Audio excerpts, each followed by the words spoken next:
Squatch-D TV, they're on the case. Steve and Chris, no mystery they can't face.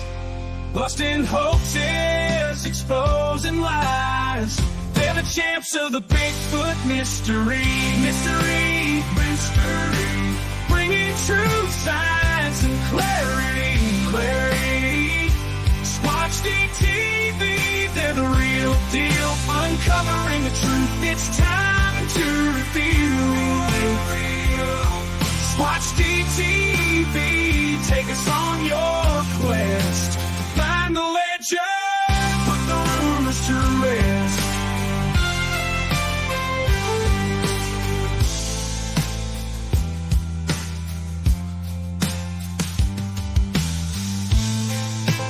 Late at night, shadows creeping.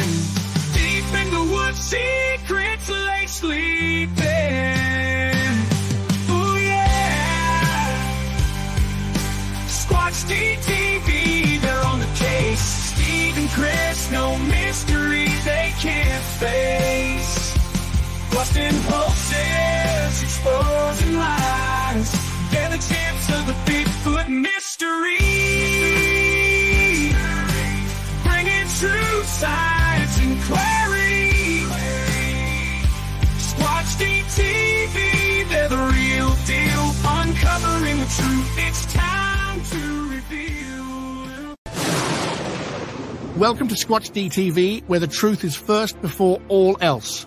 Join your hosts, veteran investigator, TV personality, and author Steve Coles, and from the Kentucky Bigfoot Research Project and the Kentucky Fried Fixes channel, Chris Bennett. Sit back and prepare to take yourself on a journey with the longest-running Bigfoot podcast, Squatch-D TV. Here are your hosts, Steve and Chris.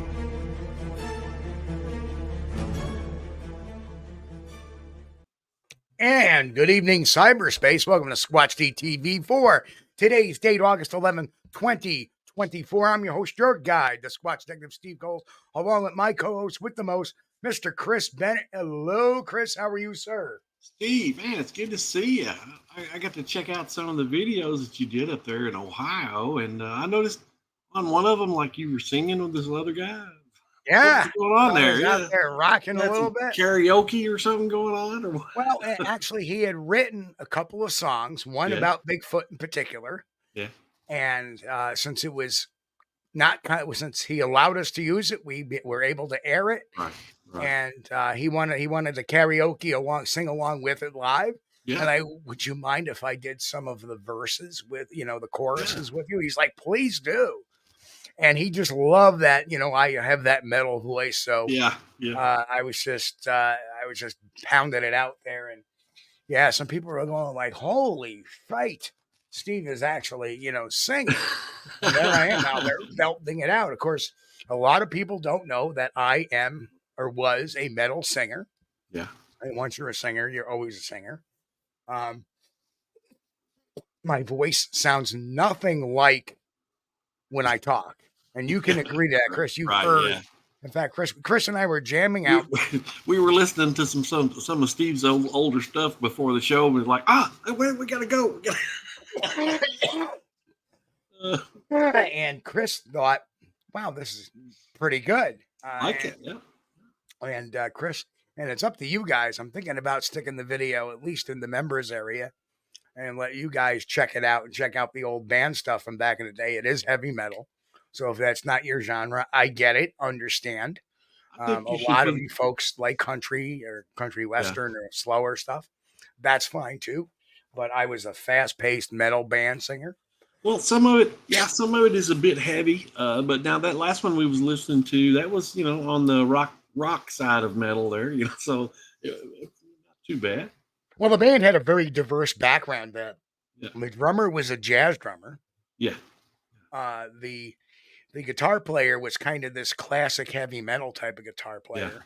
Yeah. And the bass player, like me, was brought up on metal. Yeah. So, and heavier metal, bands like Pantera, Metallica, Disturbed, Godsmack, they were all in the day that we were drawing upon a lot for our inspiration.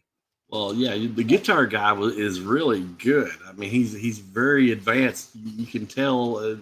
And he plays left-handed. He plays with the guitar upside down, like the other way, like Hendrix played. Yeah. And but yeah, it was a fun time, fun bunch of years. But I just want to throw this out there. Welcome to Larry Sharp, became a new YouTube member. Welcome, thank you so much, Glad Larry. to have you. We don't see that name too often here, but Larry, welcome to the gaggle. Make yourself at home. And of course, first in tonight is roll call. Who was in tonight? Pat Collins is in first tonight. Relic Collins stopped by, swung by. Don Gamel Jr. Hello, Don. Sharon, hello. She's also going to check us out tomorrow. Walter Kroll. Of course, Larry Sharp was in next. Lance Windsor, Patrick Barron. Daniel Weeks, Bristol. What's going on, brother? Miss Allison B. Hello. Hello, everyone from England. Well, welcome from over the pond. Right. Good to have you. Traveling with Jim, my good friend Jim. Marty McKay. Good to see you, Martin. Who else we got there? David Parker. Hello, David. Arthur Watch. Good to see you, Arthur. Sandra Piper. How are you? Finding the Trackway is in the house. Bill. We have a great picture of Bill and I and Jen and Mrs. Trackway on the memberships community post. And they stopped in to say hello, and it was great hanging out with them for a little bit. Grasshopper, what's going on? Angel Nolan, Eyes in the Woods. There's the bouncer herself, Jen. What's going on? Jen. The Beatron is in the house. Beatron, good to see you. DM Zabo, hello, DM Zabo. Good to see you. Scrolling. Here we go. I'm lost. Yeah, a lot of people in the chat tonight. Thank you guys for hanging out with us. John, Sasquatch Wizard Adirondacks. He just came off a Nikki show. So cool. Kathy Zabrowski, good to see you, Kathy. Hello. And I've been lost for a while. There's Mrs. Trackway. She has checked in. Mrs. Trackway. And Walter, there's Walter gifting 5 memberships. Walter, thank you so much, Walter. What a guy. John, welcome, John. How are you? John? Jay Fritz, who said boo. Jay. I can see Jay. Well, Little Kilroy is not here. I also won't see Buttworm. Yeah. DM Zabo says, "Hey Chris, the chat is hopping." Yeah, it's hopping. All right. Yeah. I can. I'm trying to scroll through it, and it's like jumping around. Yep. But thank you guys for being with us. We appreciate you. But boy, oh boy,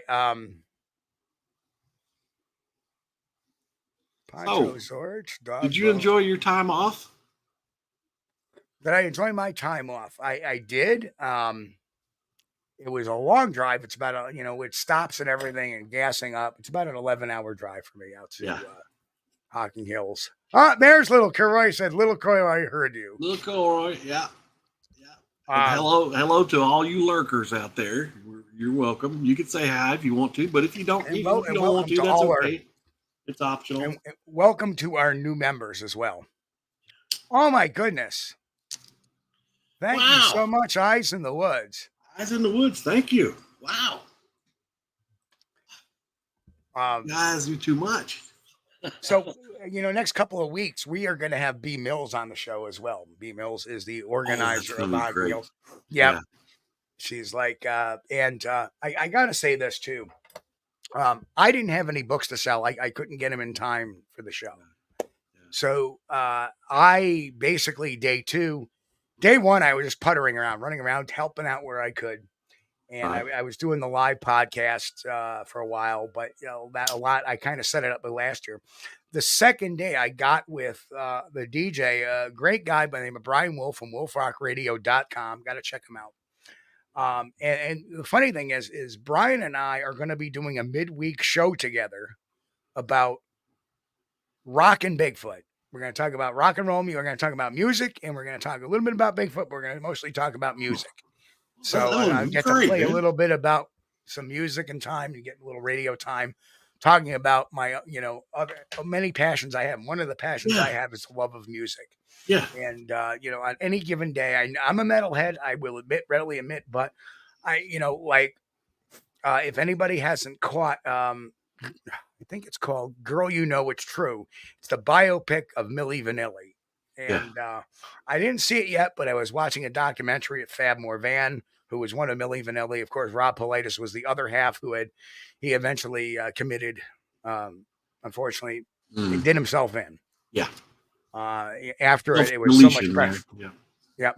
But it was amazing that now, after all these years, the real truth comes out that it was actually they wanted to sing, but it was their manager, who was a perfectionist, was making them lip sync, and they really wanted to sing, and it was causing a lot of tension. So they ended up separating from their management group, and that's who exposed them, was their management group, because they separated from them, and they were forcing them to do that.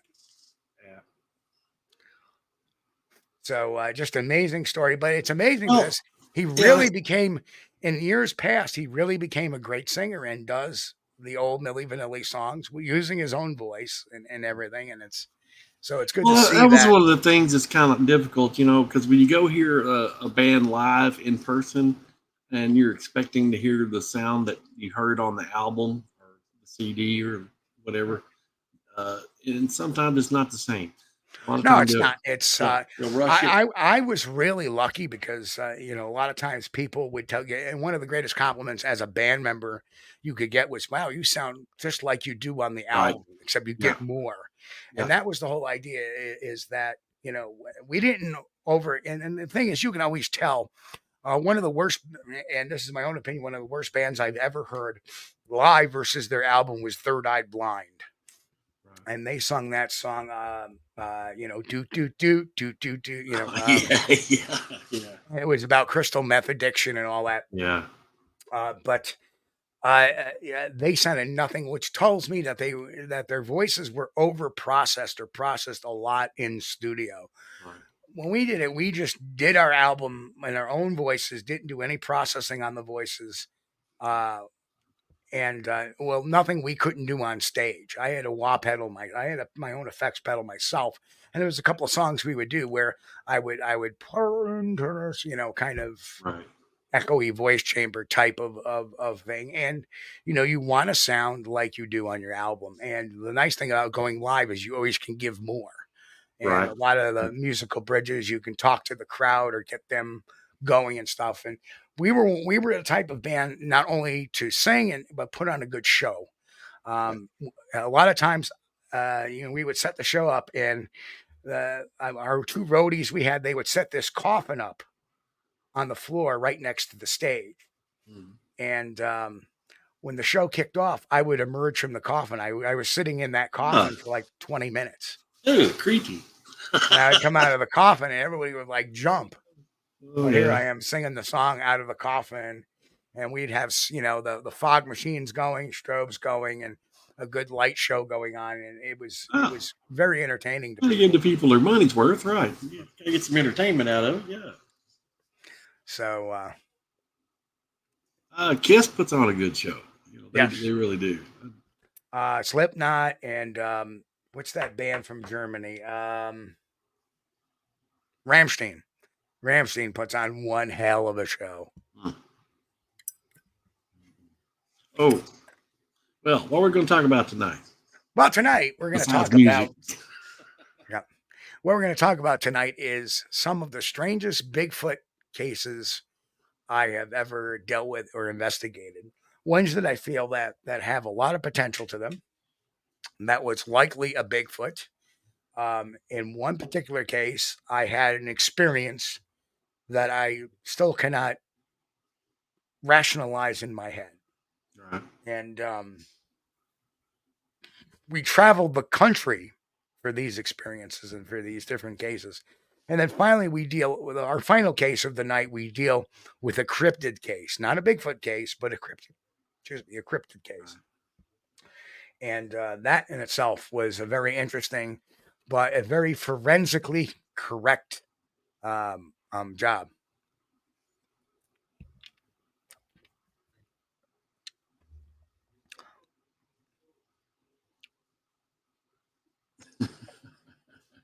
But style. Trackway, man. No. Actually, I was in a band. I was in a band once. I used to be able to play guitar. I don't know if I still can or not. It's been several years. There you go.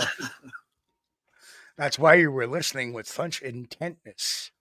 Oh, I enjoy it. Yeah, I can hear the guys in there playing. They knew what they were doing.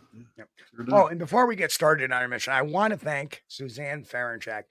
She had gotten these books from one of her doctorate friends where she works, and we each of the speakers got this wonderful hardcover book called Coyotes Among Us. And it's written by Dr. Stanley Gert with Kerry Luft. And I'll tell you what, it is such a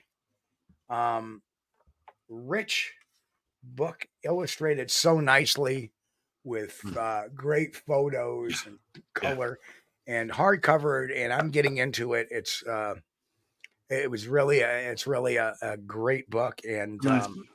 Yes, and it was very nice of Suzanne to get one for each of us for being there. And Garrett, I can't not thank B Mills enough for having me out there. It was a great time, great lecture. For those that are members, including the new 5 that got the free memberships, if you go over to the membership section, there is there's actually my presentation at the Hocking Hills Festival this year, talking about primate behavior and talking about that in relation to Sasquatch behavior. And I talked for about 48 minutes, and that is not a heck of a lot of time. So there's a lot of information I had to put into that. And for people that know me, that when I do talk, I do put a lot of information into my programs. And so you just kind of got to hold on for the ride sometimes. Bring a notepad and a pencil. And there actually was a guy in there writing stuff down. There was a couple of people writing stuff down. Yeah. That's right. Which, but great crowd, kept everybody seated until towards the end. And Jay just gifted 5 more memberships. Thank you, Fritz. Jay. Thank you so much, Jay. Oh, man. What a sweetheart. So now we got 10 new members. Wow.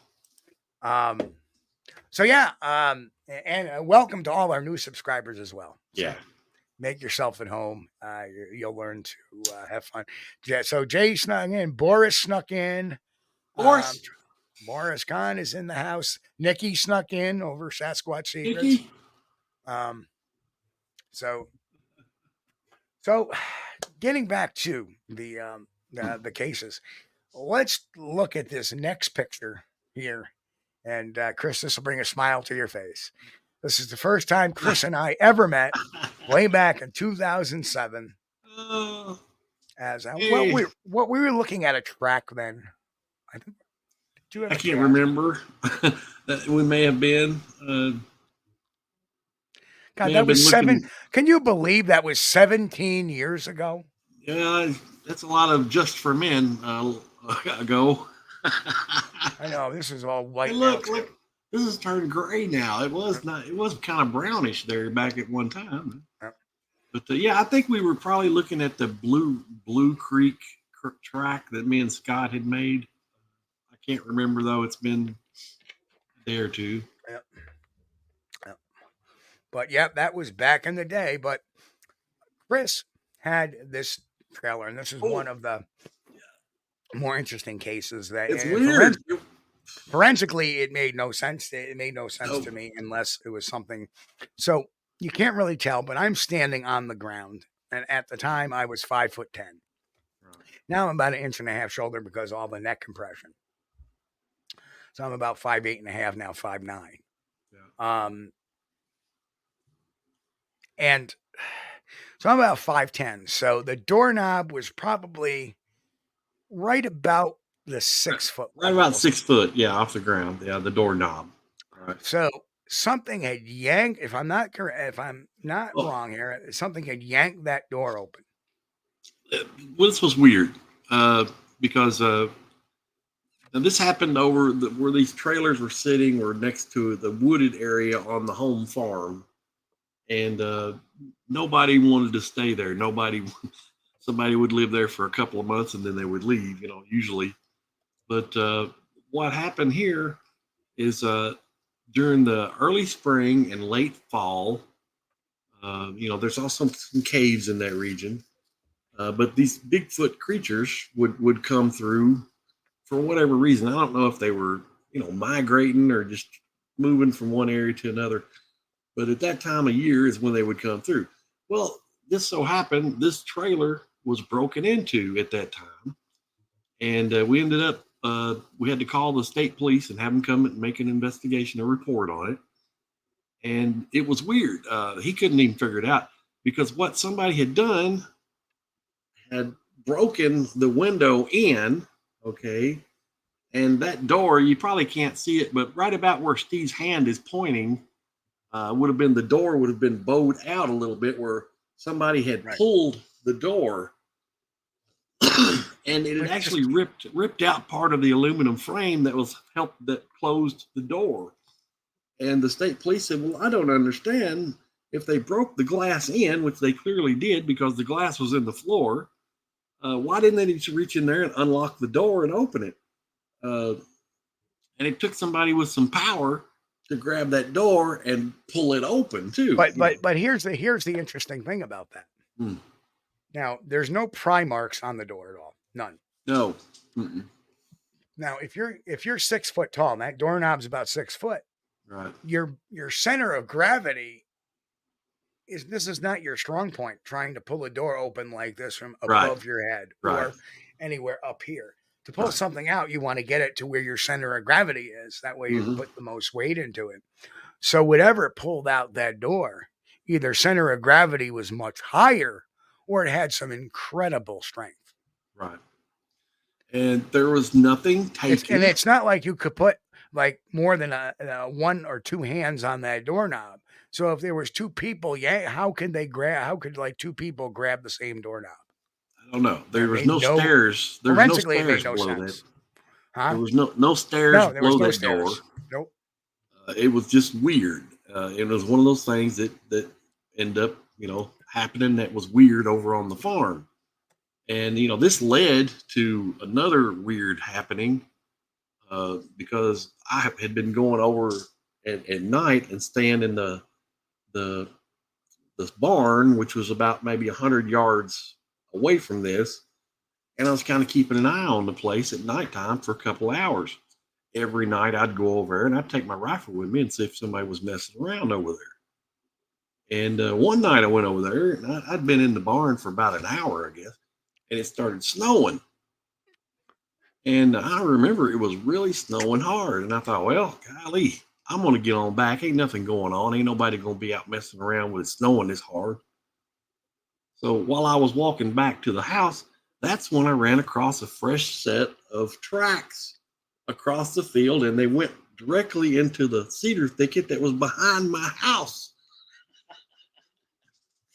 And that kind of upset me a little bit because these were large, 18-inch tracks at least, and they went right. There's even a place where it stepped over the fence and bent the top roll of wire down on the fence where it stepped across. So one of these things was in the cedar thicket directly behind my house. Now that's why I started that 24-hour camera project around back. Never did catch one on camera, but it was sure kind of unnerving. I lit up the back of my house really good after that because that was too close. Yeah, too close. Yeah, it was forensically. It was like, it makes no sense. Something. Right. I mean, mind you, that pane of glass is now at the 6'3", 6'4", 6'5" level. Right. So that would be a good reason why somebody, wouldn't be able to reach in. Right. Even an 8 foot tall Squatch, I think, would have trouble reaching in and trying to grab that doorknob, especially if you don't know what a doorknob does. Well, that was the thing. Yeah. The state trooper and me, we were talking about it. He said, well, I just don't understand.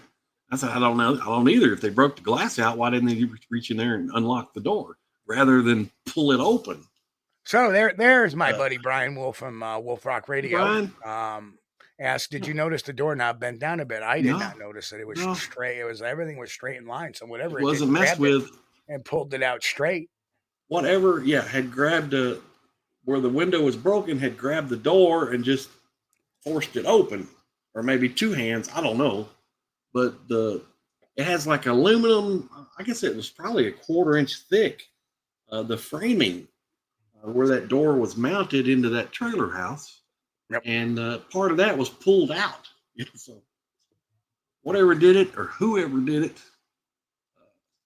had some pretty good strength behind it. And didn't do anything in the house. No.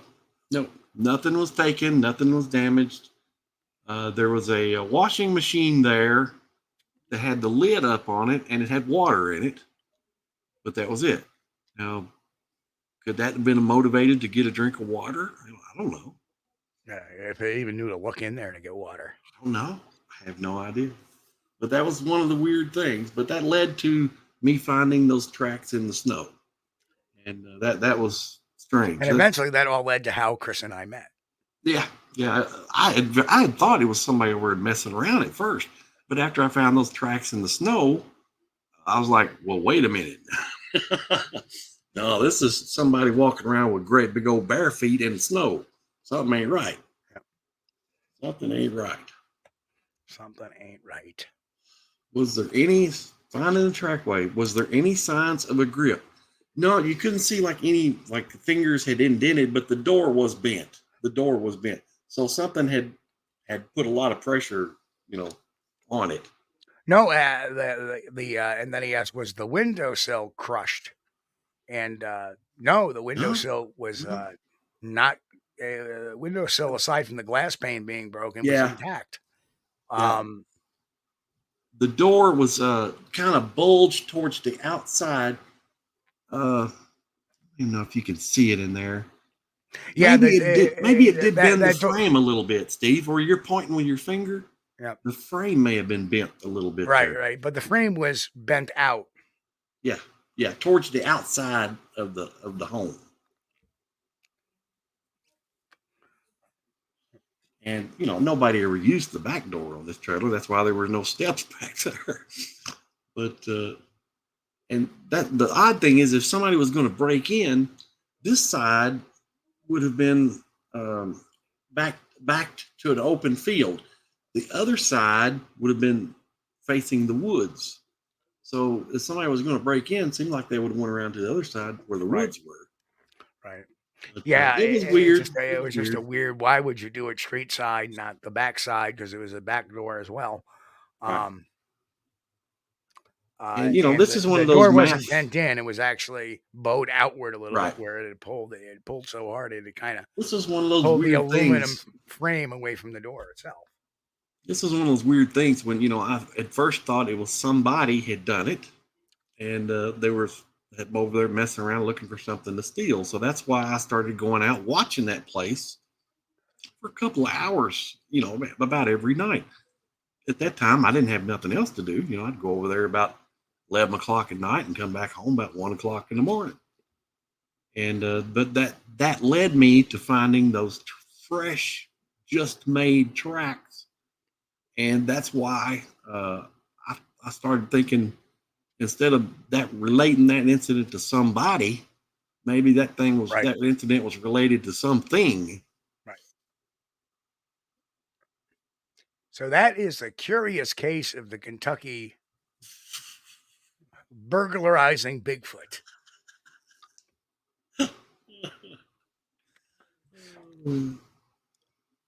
But there is a police report on that. Yeah. Now, the next case, we go to Alabama. And this was the case where they had found some Bigfoot tracks in this cow pasture. And the cow pasture had a number of cattle in there. They also had some mules in there to, scare away or alert to coyotes or any other kind of predatory animals that were there. And in this case, we see this cattle that had the last cattle that had died mysteriously And actually, if you look down in the lower, just to the left of center, you'll see the broken jaw. And it had not been crushed. That was a clean break of a jaw. And the flip side is actually the skeletonized side. We actually flipped it over. The backside had no predation on the back end.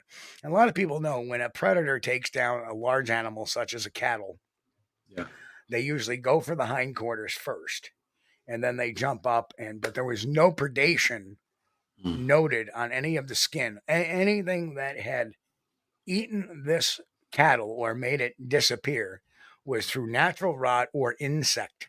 There were a lot of insects there that were feeding on it. Perhaps some smaller critter down the road. Smaller critters may have, taken some of the innards of that as well. But the other interesting thing was that if you look on the right-hand picture, the mechanism, the ball of the skull, the base of the skull had been dislodged from its neck. So basically, it had a broken neck as well. So heck of a right cross to do that. Well, I think what it did was it grabbed it and just went.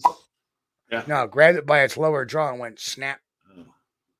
Because that would explain why that saddle of the skull got popped out that way, right? In relation, and the jaw was broken the other way, right? So there was no predation. The bone, like you can see the skeletal bones on it. There was no bite marks, any kind of any predation signs on it at all. So, well, we investigated similar activities on the home farm there. My uncle had leased the farm from mom and dad, or they made some kind of deal on it where he could use the farm for grazing his cattle. He was raising beef cattle there. And he started having some calves. Every time he would get a calf, it ended up dead. Right. And he drug them off, to the back of the farm. And, of course, they would stay there and decompose. And after they got to where, they started decomposing, I got to go over there and look at them and check them out. And they had their necks broke. But, the whole calf was laying there. It wasn't, I would thought if it would have been a Bigfoot related, that the Bigfoot, if it killed the calf, would throw it over its shoulder and take it off, or if it was going to eat it. But there must be some other motivation for the killing if they're not going to eat it. Maybe they ate the liver from it. I don't know. Or some of the innards from it and just left. Maybe some animals are just kind of too big for a Squatch to maybe feel comfortable hauling off. I mean, you got to figure that, that the donkeys are braying that are there. Yeah. And the cat, and there's, probably about another 50 head of cattle on the farm there that are probably rustling around and very nervous and acting nervously. Yeah. Now, that night, I had gone out into the cow pasture with night vision NVGs. And as I'm in the middle of the cow pasture, one of the weird things, like I said, this is about some of the weirdest and strangest cases I've ever been to, is I don't hear something, but I feel like I'm being watched, and it's coming from the left side of the field. Mm-hmm. So I go back into base, and somebody else was there with a thermal imager. And they spotted something walking upright, walking from the left side over to the right side. Right. So between the crops of trees to the left to the crops of trees to right. I finally get my night vision on it to where I see something dark, tall, and upright going into the wood line. Just the last couple of seconds. I go booking out there, not realizing nobody's behind me. I stop at the wood line. And I hear it moving. Right. But at that point, with nobody behind me, I wasn't really sure about going in there, knowing that this thing is jumping cattle and just snapping their necks. I don't think I would. Right. So at that time, I let caution prevail, which is a rarity for me. Well, yeah, but if that thing can break a cow's jaw, what's it going to do to Steve Coles' jaw? Yeah. And the other crazy thing is I would have expected everybody else that was there to come out with me, and nobody did. They were all in fear. I went out there and I was the only one out there going, where the hell is everybody? Right. Pardon my French. But I was quite angry that nobody came out. Nobody wanted to follow up on this. That just irritated the snot out of me. Well, it's something else too that for some reason these Bigfoot creatures in Alabama seem to have some sort of reputation about being kind of mean for some reason. So do the Florida Panhandle ones. And this is very close. This is within 10 miles of the Florida Panhandle. Okay. So, and the one we saw, the one that was walking, did not appear to be much taller than 7 foot tall. It could have even been smaller. So it was very skunk ape in characteristic. Well, yeah, that's one of the things, I never could understand. If you're going to relate the Bigfoot to have killed the cow or killed the calf, Chris, I got a pop off camera for 1 second. Go ahead, babe. Yeah, it seemed like there would be some sort of motivation there besides just the killing of the animal. That's why I hesitated to connect the calf killings to anything that would be Bigfoot related, because I didn't see any benefit of it. What benefit were they getting out of it? Now, if they were just killing them and pulling off a hind leg or taking them, packing the whole thing off for meat, that might be another thing. But I don't know why they would kill something just for being able to do it. It just didn't make any sense to me. Yeah, Jen. Watson's probably getting a treat right now. But that's okay. Did you guys watch? I noticed a lot of you guys was watching the feed that Steve did on the live feed. I saw the chat in there. I wasn't able to participate because I wasn't there during the live show, but I saw a lot of guys in there. I saw Mick was in there a lot. The chat during the Hocking Hills feed. Okay, I'm back, Chris. Oh, there's Mick. Said, of all the reports I've read, the further south you go, the more ornery the Sasquatch. Just saying. I believe that too, Mick. It's kind of weird. And Brian says, please are crossbreeding. I don't know, Brian. I don't know. Crossbreeding with what? I know Brian's new at this, so. Well, I don't know. I mean, But yeah, anytime you hear Bigfoot stuff from Alabama, it's like, what was the guy's name? Coonbo. I think Coonbo would tell stories about guns being wrapped around trees and hunters not going back to those hunting grounds again and things like that. Or maybe the hunter disappeared. I can't remember. It's been so long, but it was very, these Bigfoot creatures in Alabama seem like they're made out to be notorious for some reason.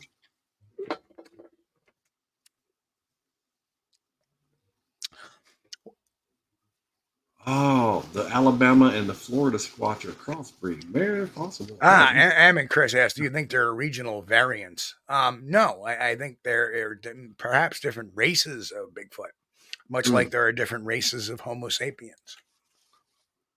I think a lot of it would depend too on where they're at. I think there would be some variations because. And then we have to talk about Bergman's rule that they may look differently a little bit because of their environment, their available food source, their so.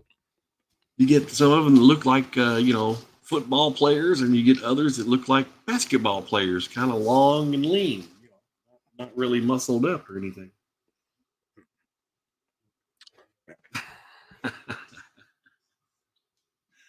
I'm not sure the Speedo gear is available in the store, Mick. No, people are afraid of the dark. I don't want to be afraid of the light too. In fact, when I die, I'm donating my body to science fiction. Oh, but that's definitely a broken neck there at the base of the skull is disconnected, and you've got a broken jaw. And that in itself is a feat on that.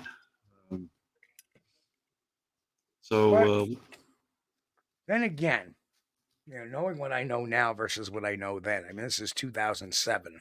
Mm-hmm. I think this was perhaps on the same trip I had seen you, Chris, after I met you. And then I really think that, there is some corroboration, with the Bigfoot tracks, and then what we had seen that night, while we were at that site, which makes it indicative that it's it could very well be a Sasquatch related. But I always have that caveat that I still do not think that there has been never a proven case of anyone killed by a Bigfoot. There has been no supporting evidence. There is nothing in the record. And there would be, very little cover. I don't think there would be a cover up of that per se.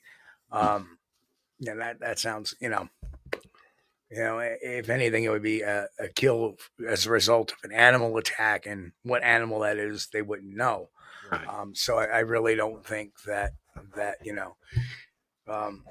has never been a confirmed killing of a person that has seen a Bigfoot. So, or had an encounter with a Bigfoot, and I'm going to maintain that line until I'm proven otherwise. But what I've seen is a lot of anecdotal ones. Well, there was this case. Yeah, that's anecdotal. And you look at the case, and you find out there are a lot of other circumstances. And then we get into this missing 411 BS, where a lot of it's hypothermia, a lot of it's other explanation. Right. Yes, there may be one or two that defy explanation. But remember, when you're making a TV program, you can't build a TV program on one or two cases. Oh, yeah. Right. You have to add some mystery in there too. Some editing that may not necessarily be honest. Right. Things of that nature. Right. So I'm always dubious of, episodic television shows that deal with a particular specific topic. So people ask me, what do I think of Skinwalker Ranch? What do I think? To me, Skinwalker Ranch is getting a lot like the Curse of Oak Island, where every year it's the same thing. Oh, we found a coin. Oh, we found a piece of wood dating. Oh, we found, you're getting the same results every year. Yeah, and more of the stuff they find is like, I wonder if they got that on eBay or something. Oh man! Well, I started watching this show years ago, and I got uninterested after about season 2. Yeah, Curse Oak Island. Yeah. But a lot of the stuff that's reported about these Bigfoot creatures is I just don't see it. I've heard a lot of accounts of people being bluff charged. I've never experienced that in Kentucky, but my experiences are limited and way back in 2010. But I can tell you, as sure as I'm sitting here, if one of them would have bluff charged me, it would have scared me bad enough that pistol would have come out of the holster. Right. And the that is something that other primates do, is bluff charge. What gets me is the woo people that think there's some sort of primitive man or anything like that. Right. That they understand our talking and stuff like that. They're discounting all the other reports of people seeing normal behavior, seeing bluff charges, seeing, getting footprints that do not match up. Again, in my lecture over at Hocking Hills, for those who have watched it know, I spoke a little bit about foot structure, and how the foot structure of a Sasquatch or Bigfoot is different than that of a human being. Yeah. And that by definition would change its DNA. Its DNA would have to be different to have that kind of different bone structure.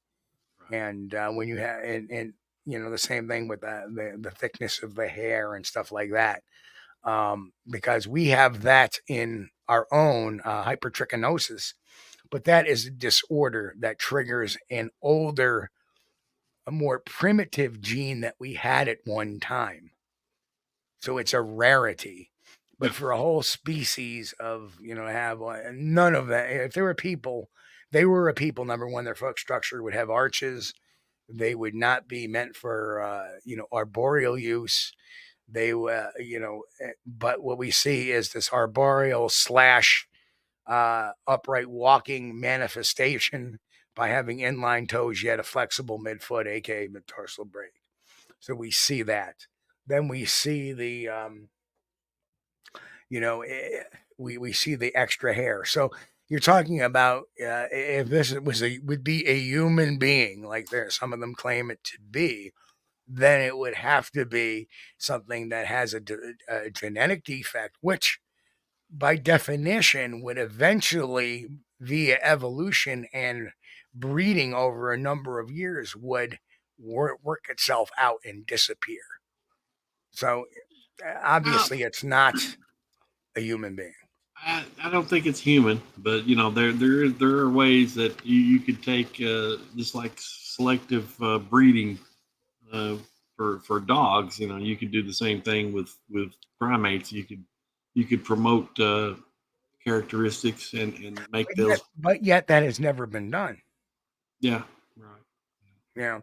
So could you do it with primates? I'm sure you could do it, but would the primates allow it to happen? Like, you cannot intermix, you cannot breed a chimpanzee with an orangutan. Oh, no. But what I was talking about was physical traits. You could take a mother and a father with the same physical traits that you want to promote. And then, like we do with dogs, we take the short-faced dogs and feed them to the short-face. Right. And Mick, we are getting there to what's the weirdest Sasquatch-related event that I can recall. We're getting there. Trust me. That one's up next, I believe. But yeah, yeah. I don't think we're looking at a race of humans that's hairy. No. Right. And let's face it, would a group of primitive man be killing our cattle? No. We're looking at, would something super intelligent be predating on our own territory by killing our livestock? No. So this to me is telling me that they are not any more intelligent per se than your chimpanzees, bonobos, gorillas, billy apes, orangutans, yada, yada, yada. Because they're going on territory which is clearly marked, clearly not theirs, and taking property or killing property that's not theirs. Yeah. Understand that if they were any bit human, they would understand the concept of, understand the concept of property. They would understand the concept of ownership. They would understand those concepts. They do not. Yeah, but hunger can make animals and people do some pretty sketchy things. Right. If you get hungry enough, you might be willing to go grab a right. And I would anticipate that, but I wouldn't anticipate that in a animal-rich environment such as Alabama, that particular part of Alabama. Plenty of deer. Yeah. Plenty of deer. Plenty of hog. There's also feral hog out there as well. So there's plenty to eat out there, and plenty of water source too. In fact, there's a water source on the far side. Actually, that's where they have found the tracks. Right. On the very end of the pasture lane. It's kind of like a narrow strip, and at the very end of it, there was a stream running through. That's where they had found the tracks over nearby. So whatever it was must have been, and the cattle do wander down there. Right. So I'm just wondering that, if them coming in sees an opportunity to get a quick meal. So very possible. There's a very interesting Mork and Mindy conversation going on in the chat right now. And just so people, in case you didn't know, another little trivial fact about Mork and Mindy was that Jonathan Winters was actually Robin Williams' comedic idol. And he got to work with him, and that was really exciting to him. Yeah. And they had bonded and became incredible friends. In fact, shortly before Jonathan Winters' death, there was a documentary about Jonathan Winters, and Robin Williams was on a big share of that because Robin Williams came over to visit him. And my God, those two together were hysterical, even on just a visit. And then, unfortunately, Robin got sick, and he did what he did years later. And I think that the death of Jonathan Winters, who was his idol and became a good friend of his, I think also contributed to why he ended his life the way he did. But anyway, I digress and back to the Bigfoot. So let's go to our next slide here. And now we're going to go to Shiprock, New Mexico, that particular area, particularly about 14 miles west of Shiprock, which is Tisnos Post, Arizona. And Chief Dan lived on this piece of land, and they would get visits occasionally. They say occasionally they would spot a couple. And we will show a couple of things that I want to show on this to see if I have those queued up. If not, not a big deal. Shiprock, New Mexico. What a cool place. What a cool place. So let me just pull this up a second, and I'll give you a good. No, that's not the one. If you guys have never been to Shiprock, you need to go out there and check it out. Put that on your bucket list because they got this big rock formation right out in the middle of the desert. It looks like a big battleship or something right out in the middle of the desert. It's cool. And it's big. It's big. Love New Mexico. I'm going to add this up to the. I'm going to add this picture in real quick. Love New Mexico. What a great place. You got your desert basin, and then you got your mountains. Mountains. So this is one of the pictures taken on the property we were hanging out. Mm-hmm. And as you can see, in the very back, right in there, is they actually saw it run into the wood line.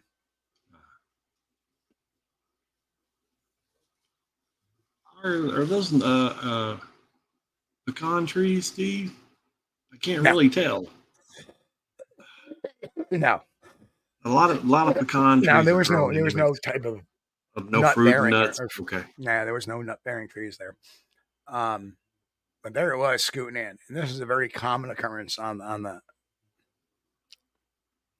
Now let me I guess I should have said pecan. Pecan. Let me rephrase that, Steve. Are those pecan trees? No, those are not pecan trees. So anyway, there was a recreation photo. I don't know if I have that picture. And so it ran from the open into the wooded area. Right. That would make sense. That's 2 plus. Now you're going to see the size difference coming up in the next slide. And we got Steve Culls on the right there, J.C. Johnson in the middle, and then Chief Leonard Dan on the left. What a great guy, Miss J.C.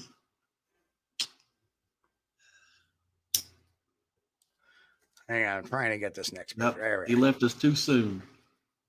Sure did. So anyway, that's the comparison picture. That's actually a person standing there. General area. Wow. Right. You can much bigger. Much bigger. You can barely see the person from the brush. Right. Right. So whatever walked across there had to be considerably taller for them to notice it. Yes.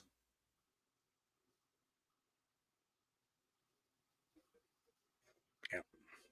So that was very interesting what was going on that particular property. But we're going to move on to our next slide here. Let me just make sure everything is working properly. There we are. As you can tell, it's such a beautiful, majestic area. Yeah. This is, we did do an expedition up to the Lukachukai Mountains. We are 9,100 feet up, elevated from the base of the ground. And yes, elevation sickness was prevalent amongst our group. Fortunately for me, I ended up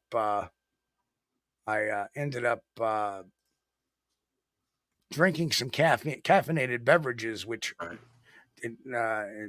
basically I didn't get any elevation sickness. But as you can see, you can actually see Shiprock in the picture off in the distance. That center to the left, that's that big object, not in the dead center, but if you go a little bit to the left, you'll see I forget the name of the object in the middle, directly in the middle of the screen, but just to the left of that, that's Shiprock.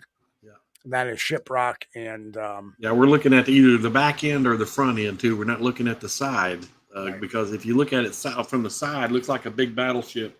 It's pretty cool. That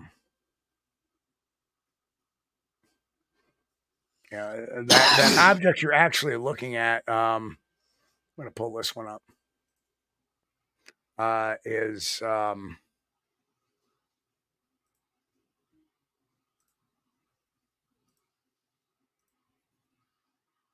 is actually this. Yeah.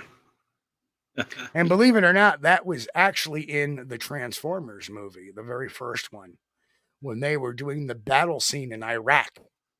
Oh, I didn't pay attention. They actually filmed the Iraq scene because of the desert environment right here on that piece of land. I knew they had filmed one of those from down there in Alamogordo, New Mexico, or based out of, because they had some of the robots was in the Air Force hangars out there. Right. But the Iraq scene was videotaped here. In fact, you see a scene where they're walking over a hill, and they filmed that right about here. I'm sorry, right about there. When they walked over the hill, and this was in the background. I'll be dang. Well, I have to look out for that next time I watch that show, which I hadn't watched. I watched it one time years ago. But it's in the very beginning of the show, and it's there for about a second and a half. But that's where they filmed all the desert scenes. Was right. Very cool. Area. So just a beautiful area, as you can see.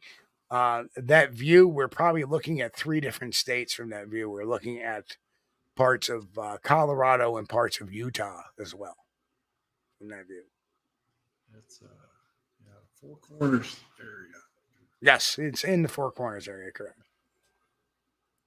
And the Four Corners area is the only part of the country where you can step into 4 different states by just taking a step. Yeah. Now, the cool thing is the Daniel Boone State Forest, there is a place where you can step into 3 states. You can step into Tennessee, Kentucky, and Virginia. And I've done that. Well, I've never been to the up there right at the Four Corners where you can actually do that. I've always wanted to, but it's been one of those things, like I'm not going to make a special trip to do it. Okay. Right. But the next time I'm passing through the area, like on the way to the Grand Canyon or something, I'm going to stop. And yes, Boris, it's not a movie I watch very often. The Transformers movie. Well, and we got a movie that was made here in Horse Cave, Kentucky. What's the name of it? That tells you how good it was. I can't even remember the name of it. But it had Guy Pearce in it. What was that? Okay, now I'm gonna have to mute out because I'm gonna. Oh, now he's going to be typing away trying to figure out.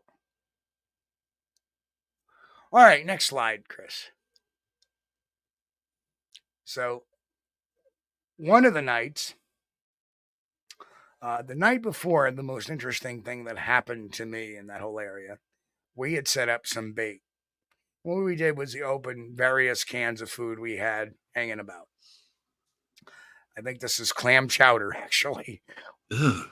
You're not going to attract. Why would a Sasquatch go that? after clam chowder? I have no idea. But nobody else wanted it. I will say this: the next night, the clam chowder had disappeared. Huh. Now there had been something on trail camera, but the trail camera was snatched, and I never did get to see what was on that trail camera. That's kind of suspicious, isn't it? I agree. But those pictures never surfaced. Yeah. So could it have been one of the team members that was there that actually took the clam chowder to make it look like something happened and they got caught? I don't know. Yeah, very possible.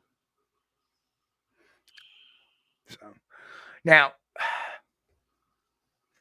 and then, okay, so now we're going to go to the main event. And this is the night that this event had occurred. And there's me and JC and Chief Dan at the fire.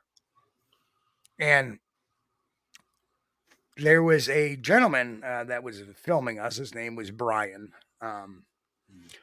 And Brian had seen something. Now, off in the distance, way off in the distance, there was a street light. Again, there's a lot of scrub brush. And it may go up 7 or 8 feet. But when you look off in the distance, there was a road that was kind of elevated a bit off from where we were standing that went across one of the mesas there. And there's a house up on the mesa or near the mesa off the side of the road. And there was a street light near the house. And basically what happened is the cameraman saw something, a shadow, block that light out for a second at all. So he says, Steve, I think you better get your night vision gear. So I went to the other side of the truck we were using.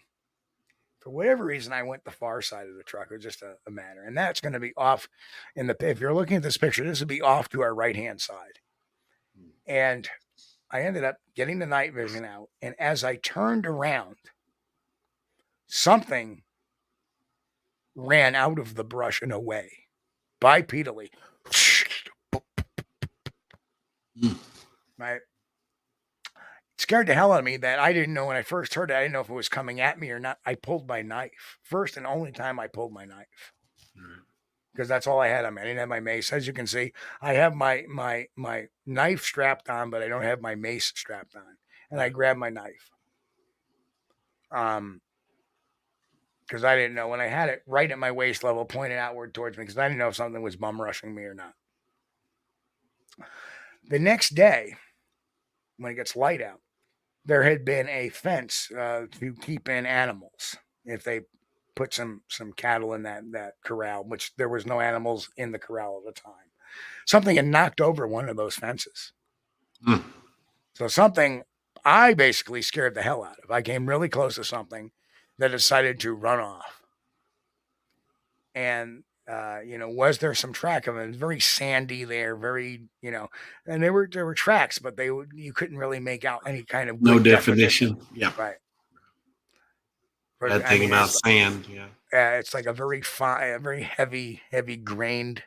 So it doesn't really, it's not like a fine powder. Right. It's like trying to leave a really good footprint in very dry beach sand. Really doesn't happen. Yeah. No, you just see an impression. That's about all you're going to get. So that is probably the weirdest event and probably the closest, because that's some bitch when it ran out of there.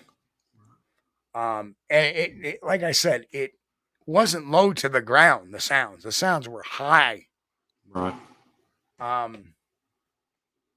And all I can say is that I drew in fact, Leonard Dan drew a picture on a napkin, and it was a picture of a guy jumping out of his boots, because they were sitting there. They had all heard it.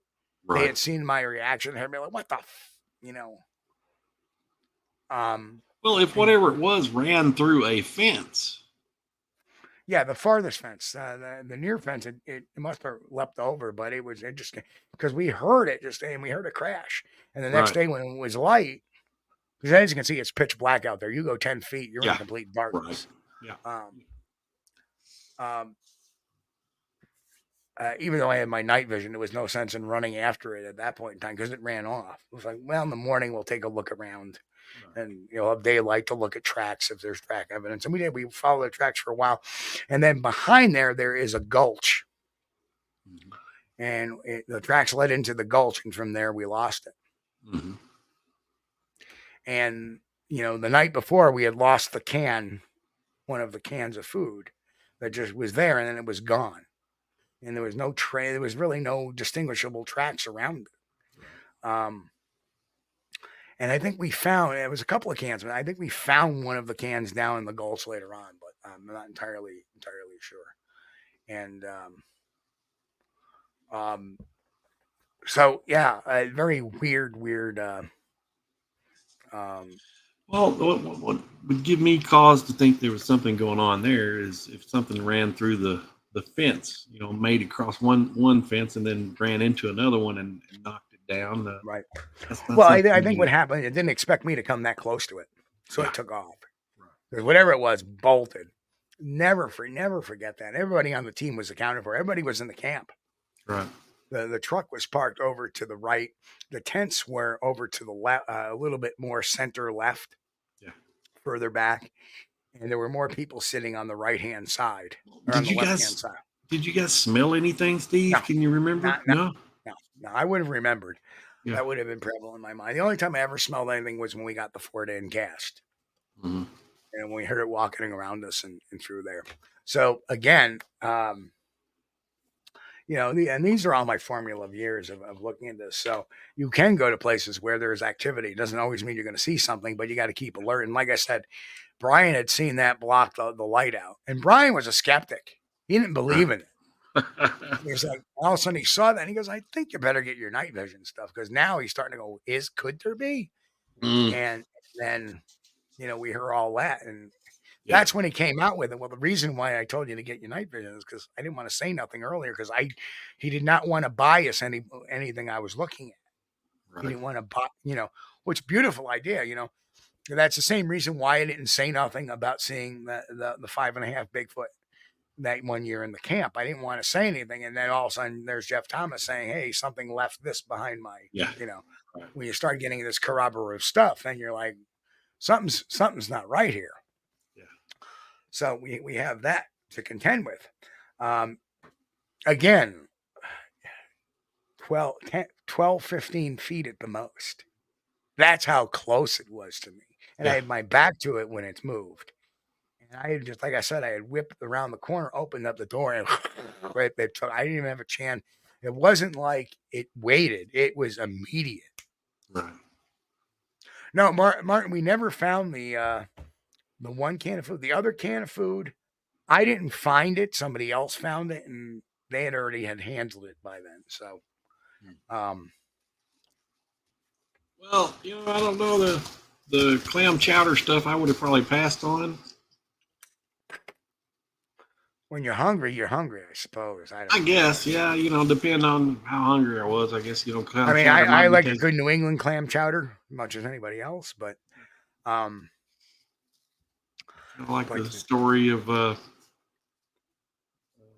Never mind. I won't get into that.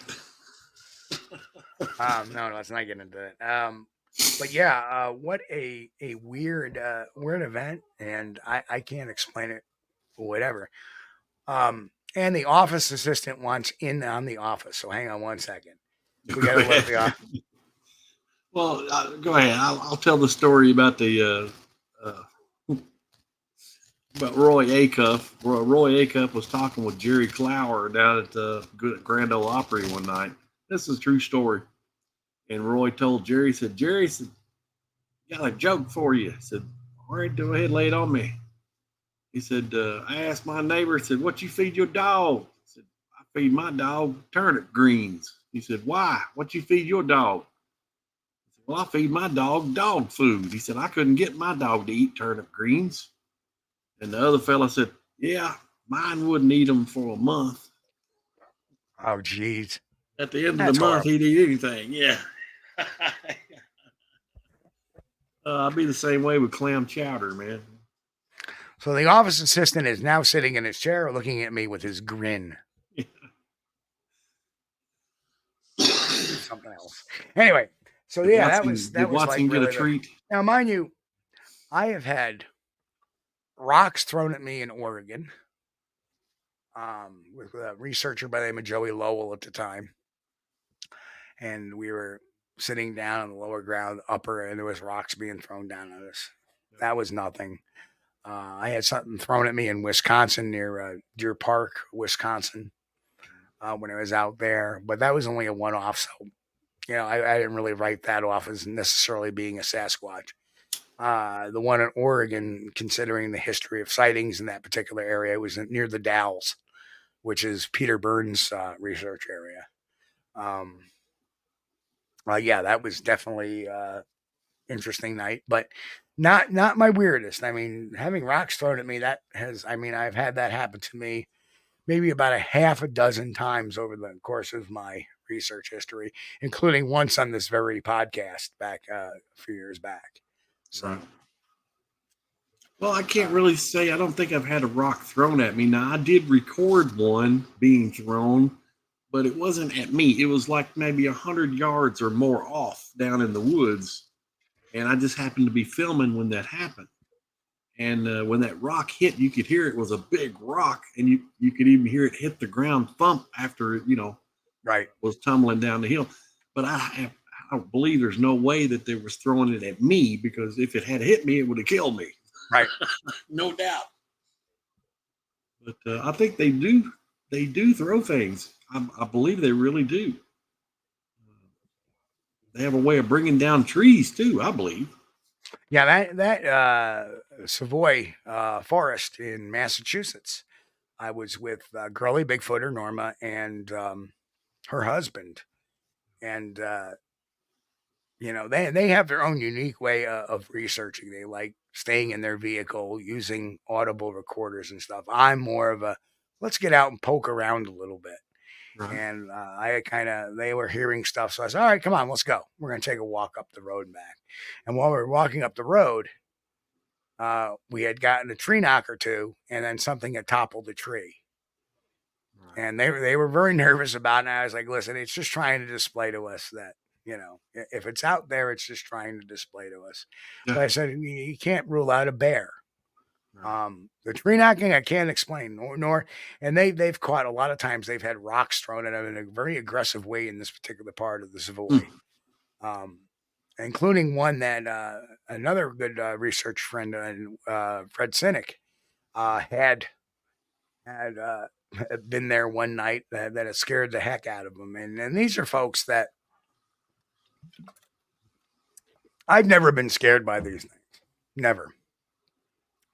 I've gotten creeped out once or twice when I didn't see them.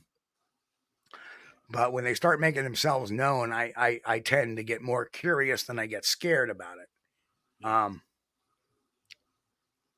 if I can't see them and I can only hear like something moving around out there and a tree comes down, that's not really that frightening. It's like, what's going on?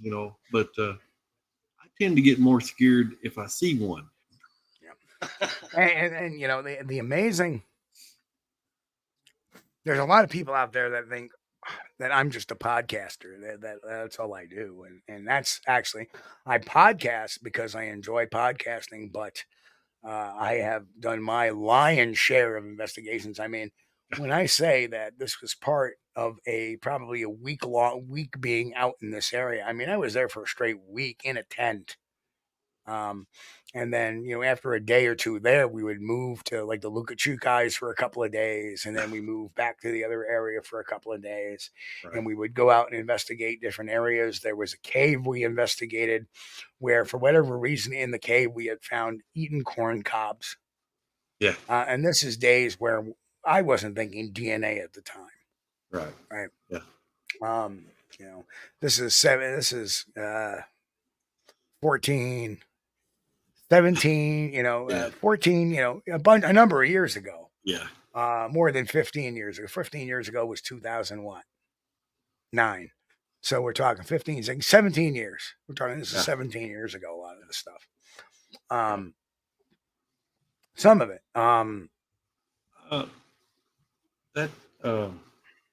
The DNA stuff didn't really start getting noticed until the early 2010s, I think. Yeah, it was about 2010s when we really started talking about DNA, and that was unfortunately brought forth mostly by Melba Ketchum at the time when she was starting the Ketchum Project. Everybody started making DNA. Yeah. Remember, it was Josh Gates who, in I think 2009, that had brought DNA back. So we're still talking a couple of years off from that type of thing, and we're still a couple of years off from finding Bigfoot as well. Yeah, I think the mentality changed too, because it went from like, okay, if you go out in the woods and you get a picture of Bigfoot, you did it, you solved the mystery. Right. No, the focus, the focus was getting photographic evidence, audio evidence, and the focus wasn't so much necessarily on forensic evidence. Right. Although my job was to collect forensic evidence. There wasn't any outlets to test it. Yeah, if you go out there in the woods and you have a sighting and you get a picture and you get home and it's blurry, you're like, what have I got? Nothing. Right. You got a blob squatch. Right. So yeah, and the fact is that JC had his own Four Corners Crypto. So he had done a lot of the investigation, and I'm there just to see if I can verify what I can verify. And there was definitely some interesting things. I had talked to one of his witnesses, Brenda, and Brenda's been on a couple of shows, not only for Bigfoot stuff, but for she had like a wisping figure on her property. It wasn't related necessarily as a Bigfoot. It was related more of a skinwalker. The skinwalker stuff. And I'll tell you what, when I was there, even the Navajo police said, "Oh, good luck looking for Bigfoot, but just be careful of the skinwalkers." Yeah. the whole community was worried about skinwalkers. Of course, Leonard relayed the real meaning of skinwalkers and what skinwalkers really were and why they were. And the TV version is a little bit, how should I say it, watered down. Yeah. Oh, they're Native Americans believe that skinwalkers are witches that can shapeshift. Well, there's a lot to it. There's more to it than that. Yeah. Right. JC could tell you. Yeah. But no, I sat there with Leonard, and Leonard talked about this, and this is not talked about, but the skinwalkers were created during America's westward expansion, and they were used to spy on the Union troops coming in, and the cavalry, basically. They were used to spy and fight the wars and fight other nefarious tribes. The Navajo and Utes were at war with each other for many, many years. And I think the other tribe nearby is the Hopis. Yeah. And, but amazing rich area. The Dene people are wonderful. If you go to Skinwalker Ranch, that is in Ute country. It's actually in Ute country. I did have the chance to see the Anasazi ruins there. But you think about the amazing thing about it is that during the time of the American Revolutionary War, the Navajo, the Utes, and the Hopis were fighting the Spaniards, the conquistadors. Right. That was going on at the same time the Civil War was. Yeah. So it's wild to think about that. Geologically, the area was probably some of the richest area I've ever seen. I'm going to show you another picture real quick if I can get this up. So, well, there was some gold in the streams around in the southeastern New Mexico. No, you know what the big money maker was? Uranium. Uranium. Oh, yeah. And I remember Leonard picking up a rock, handing it to me, and I look at it. He goes, "You see those purple crystals in that rock?" I go, "Yeah." He goes, "That's uranium." Now, I could have took that with me, but I was so afraid of setting off some kind of alarm at the airport. He's got some kind of radiological weapon on him. Yeah. Right. But anyway, here's another great example of the and Boris asks, "Yeah, guys, you're going to ask a question. Please put it in caps." Yes, Marty, it was Brenda Harris. He mentioned that Brenda Harris when I was talking about Brenda. Sorry, guys, I've not been paying much attention to the chat. But yes, I have been to Brenda's house. I have seen that site. Very interesting stuff going on there. Stuff I can't explain, nor would I. Have I been invited to Dr. Matt's area? No, I haven't. I don't know if I would go. But here you go. This is what they call hogback, and that is not a mountain. And if you look really closely, that is actually where the Earth's crust broke in. Yeah. Like this. Yeah. So what you were looking at here, I don't know why the hell that's doing that. Yeah, I could. That brings back some of the old geology classes there. You could tell by the horizontality of the formation there.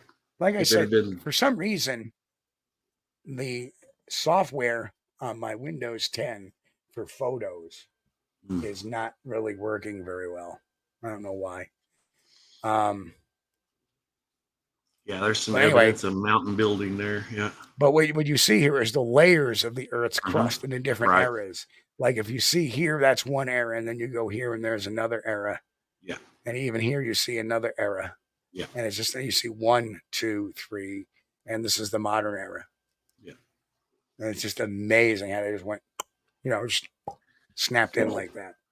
New Mexico is crazy for geological formations too. They've got all kinds of volcanic deposits. You go through the Valley of Fire, down in Carrizozo, New Mexico, where there used to be a volcanic cone there, but over the time, the cone had eroded away down to nothing. But you still have this whole valley full of black lava, and you can go see that. It's cool. It's cool. And well, Shiprock is an ancient volcano. Shiprock, ancient. Cool.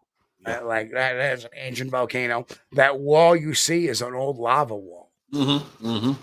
And a lot of cool stuff in New Mexico. If you're a rock hound, you'll love it. You'll love it. Just unreal, that area. It's one of my favorite areas to go to. If Because you can go out in that desert and find anything. Yeah. Like literally, I did videos at the time where I was digging up. I was walking and I go, wait a minute, stop, look at that. And everybody's like, what's that? I go, those are desert carrots. And you could dig them up, wash them off with a little water.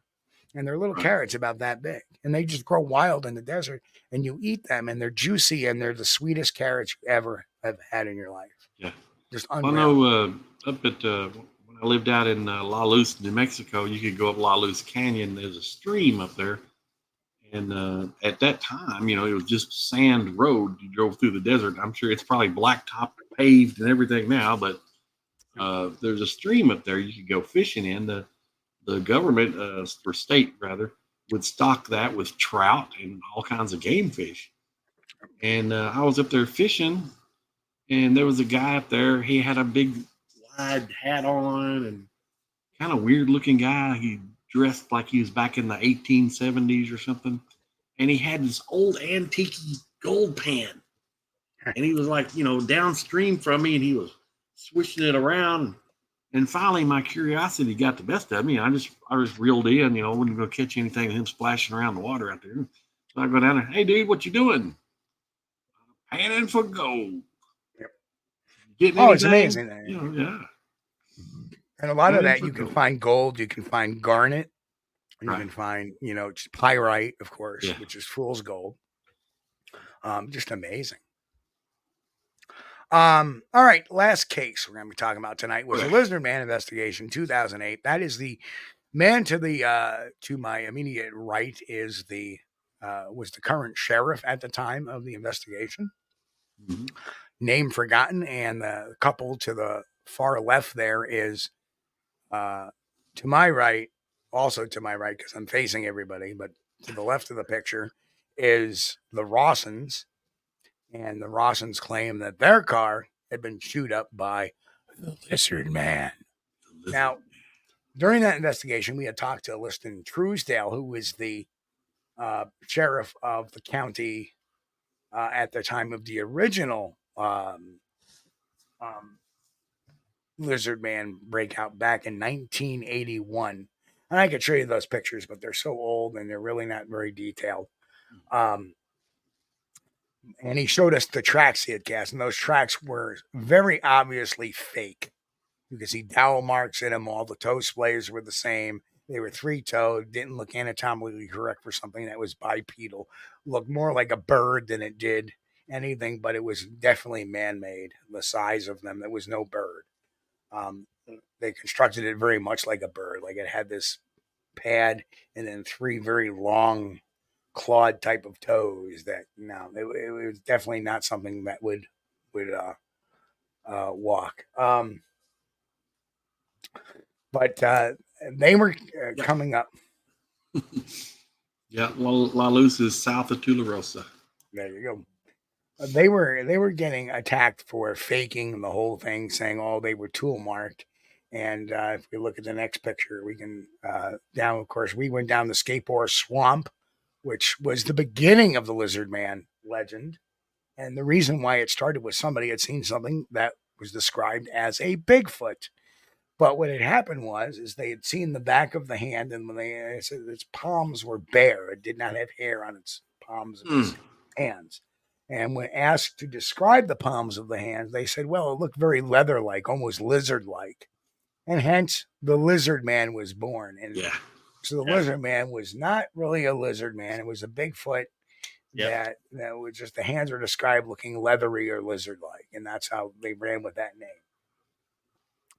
So then the legend grew. And of course, that's how you can tell those tracks were fake, was not only that, the folkloric thing. And apparently there was a car chewed up as well back in the 80s. And it happened again in 2007, late 2007 in Bishopville, South Carolina. with the Rawsons. And there is the vehicle itself right there. And as you can see, the hood got chewed up. The side fender on the left-hand side of the vehicle, the passenger side, I should say, of the vehicle got chewed up on the right front fender as well. There were some bites along the front bumper of the car too. You can see right under the grill, under the headlights, you can see what appears to be holes. The next picture will show that. I see some puncture marks in the grill there. Yep. Right there. And so people are saying, oh, the Rawsons are creating a hoax. They made those with tools. Well, the funny thing is that for every bite, I could find a mandible impression underneath where that was. So if you ran your fingers underneath it, you could feel the holes underneath that grill. And then you see a lot of scratches on it too. Yeah. Up there in the honeycomb section of the grill, you can see the teeth marks of the. Yeah. Now, the other final fact of that was here's the fender that had been pulled out a little bit, but that's blood smear on the vehicle. So that is very sharp metal where it had been pulling out the fender there. So it cut its gums or cut its mouth a little bit on those things, and blood was smeared on the front bumper. Their DEC or whatever you want to call it, Fish and Game, took blood samples. They took a DNA swabs of that blood. Of course, they have the labs and they have the money to do that. And I had looked at these pictures and I'm going, this is a round or cylindrical type of tooth that had bit into this vehicle. Right. Primates have rectangular teeth, as do, or square teeth, and lizards actually have rectangular teeth. So therefore, what type of animal that size would have round cylindrical teeth?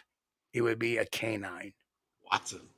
So I'd figure that perhaps it was a canine that had been. But why would a canine make bites into this? Well, what we don't show you here is that behind this van, alongside the Rawson's house there, you see in the upper left-hand corner, they had a huge cat hotel. They didn't have a cat house, a little, cat. They had this one. It was like 6 feet long and it was about 4 feet high. And they had about 20, maybe 30 cats hanging out in their property. They're feeding them all. So yes, Dixie Rawson was a cat lady. Hmm. And yes, grass there are, but why was this dog going after this van? I said, you know what? Open up the hood. And inside the engine block, where the header screws are, where the two sections of the engine bolt in together, there are set holes, recessed socket holes for socket heads. And I looked in there where the sockets were, and guess what was in there? Cat hair. Yeah. So what had happened was the dog came in to chase the cat. The cat ran up under the engine block, crawled up on the top of the engine, squeezed in on top of the engine between the engine and the hood, and stayed there while the dog was trying to go after the cat. Right. The dog was not going to let him go. Right. So the bottom line is that the blood tests from the blood smears came back, and they came back as canine. Yeah.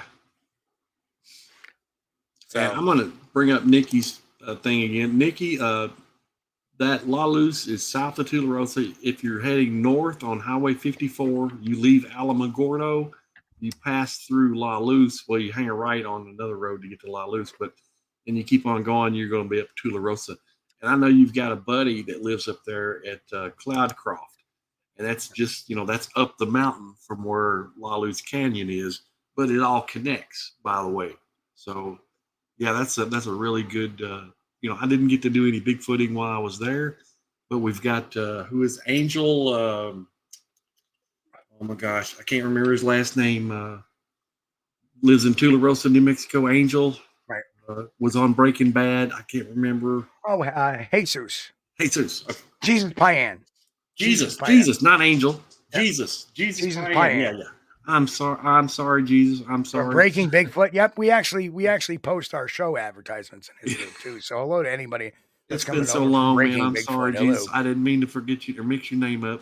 But anyway, yeah, he does a lot of work around La Luz Canyon too, I believe, and up around Cloudcroft, and that is some really great area. Had I known at the time, I would have been up there every weekend. I would have loved to have been out there bigfooting, but at the time I didn't know. I only had one experience there, and it was not with the creature. It was with a couple of guys that said they saw one, and they had left their campground. I was okay. Well, you saw a Bigfoot. Okay, well, I saw a bear. Last week, but I thought they'd probably seen a bear or something. It did not register in my mind. Bigfoot nowhere. But if I knew then what I know now, that would have been another good area to research. Bigfoot Road. Where's this at?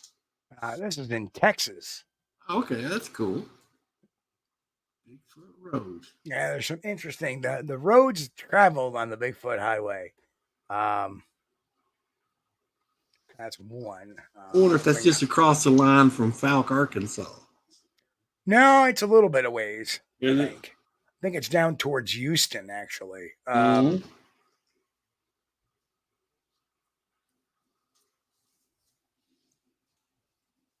Another interesting place I've been in. That'll be a topic for another show at another time. Honey Island. Oh yeah, Honey Island Swamp, man. And then I think I got one more here to show. I just saw it not too long ago on YouTube. There's still people that are using the recording that was studio created for the Honey Island Swamp Monster documentary. They're using that studio recording of that creature on YouTube and saying, "Listen, what I hear in this woods." They got their camera going and then they play it off a recorder or something other or audio. It's so fake. I don't know why they do that stuff. Show you a picture of me in the Honey Island Swamp right there. There's a picture of me in Honey Island Swamp. That's where I got the picture of me from for tonight's graphic. And the amazing thing is when I went through Hurricane, mind you, this is circa 2006, 2007. I see the tree down. Yeah. That's all remnants of that big hurricane that had come through that had flooded New Orleans and caused that big disaster where the levee walls broke. Yeah. And there would be times that we were going through the water and we would find a boat up in a tree up at this level. That's how high the water was at that time. Wow. During that hurricane, this was all underwater. Well, was that guy's name Ford that got the video of the Honey Island Swamp Monster? Or Harlan Ford, yes.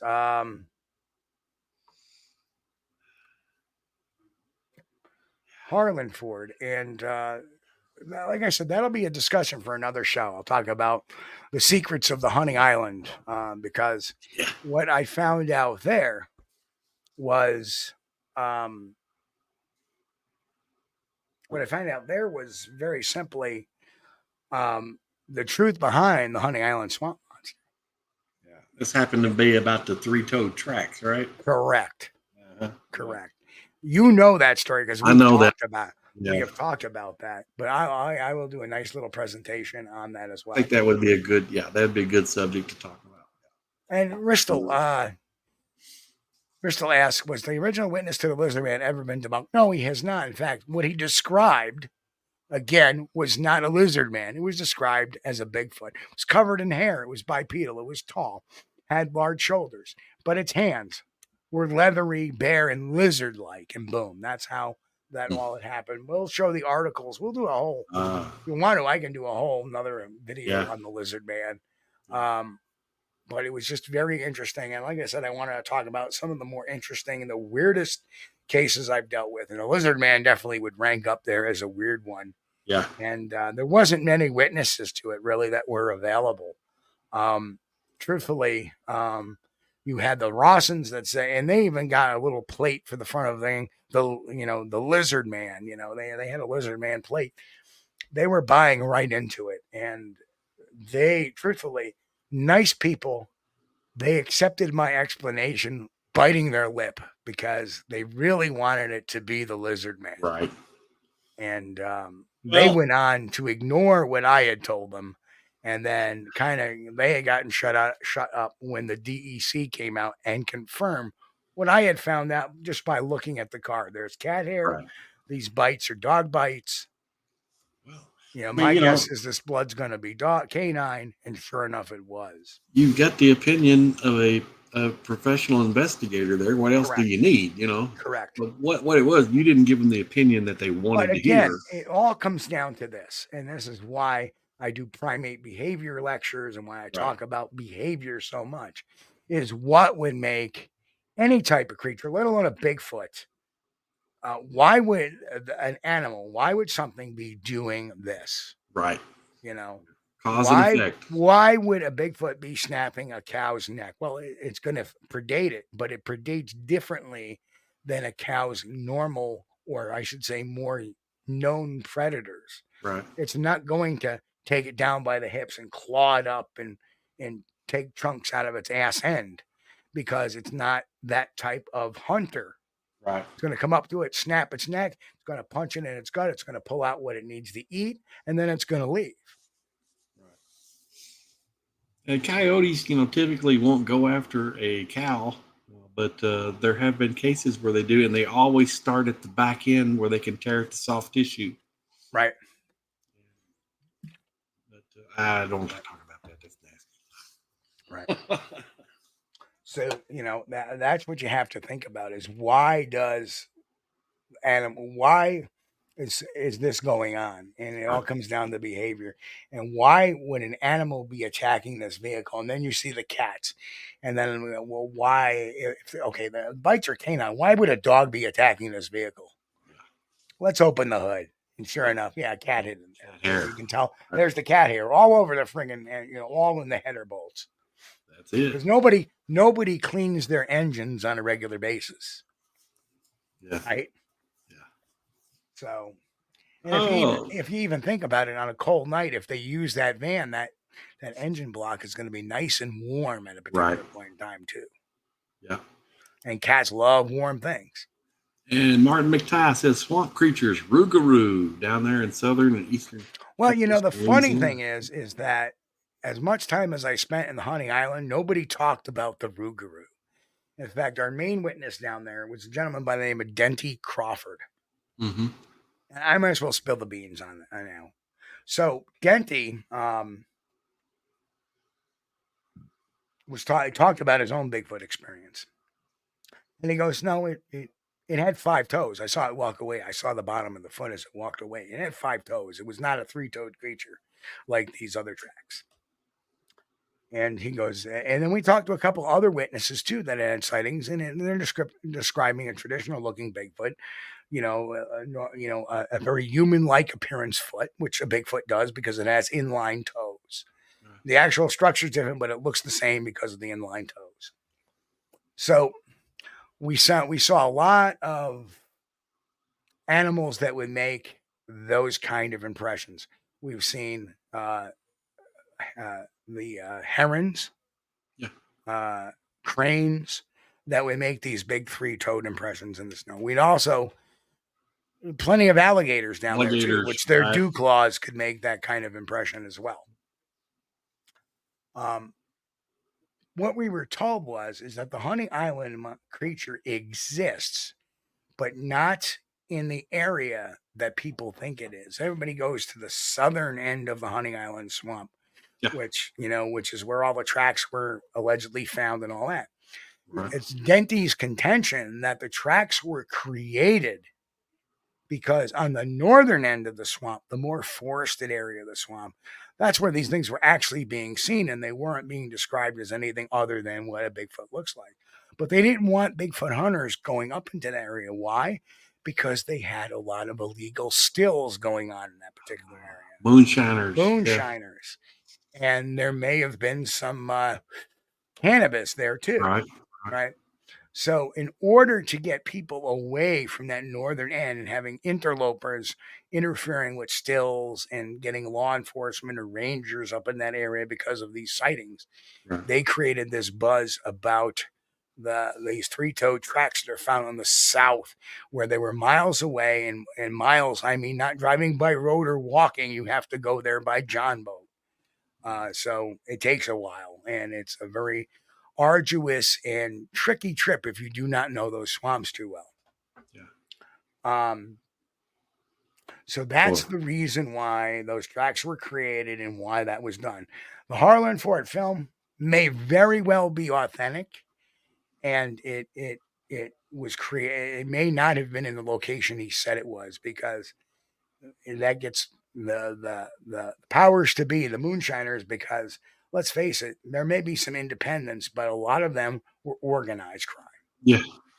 So you don't want to piss those people off. So they created this down south on the southern side of the Honey Island Swamp to get the Bigfoot hunters out of the northern side of the swamp. And that was the real reason why it was done. But Genty said, no, this thing had 5 toes. I saw the feet. It's definitely not anything. And so very, very interesting guy. Really quite a character, Vietnam veteran. I don't even know if he's still alive yet. I remember watching an episode of Swamp Loggers, and there was one guy, and I can't remember his name because it's been so long ago, but he was talking about a rougarou, and he said there was one they call One Eye. He had one eye, so you could see him every now and then. They could see him at night when they were shining the light around, one big red eye. Right. Well, that seemed interesting. The very interesting one I have always found was out of Pennsylvania, and the late great Dave Dragosin talked about it.